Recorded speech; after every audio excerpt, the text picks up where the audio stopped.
How you doing, guys? John Martin here from PursuePT, and video 1 we're going to talk about anti-rotation drills in this core series for kettlebell lifters.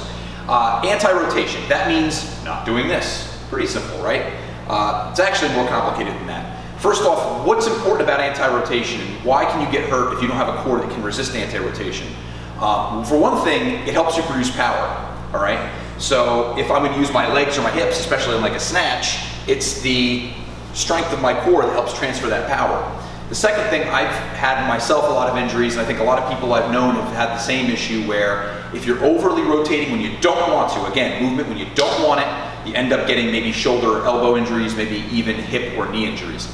And that's because maybe overhead I'm overly rotating here and putting my shoulder in a weird position, and now when I unlock I might be grinding this stuff up. Or in the drop, if I'm dropping the bell, I get this clunk, this quick rotation in my trunk, and that can chew your shoulder up as well. So one of the exercises I really like is called a Pallof walkout. Now I'm going to use a band here.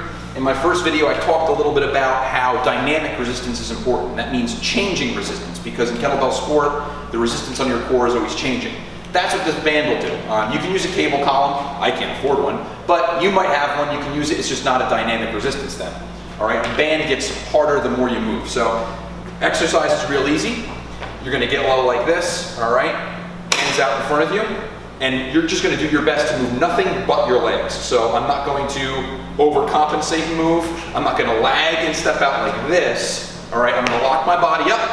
I'm going to take some side steps here, small, staying tight, keeping my core orientation and my arms right in the middle of my body. Build that tension. I'll hold it for a couple seconds, then I'll slowly come back in. All right, make sure you're wearing good shoes for this, because if you don't have treads, you're gonna get pulled. All right.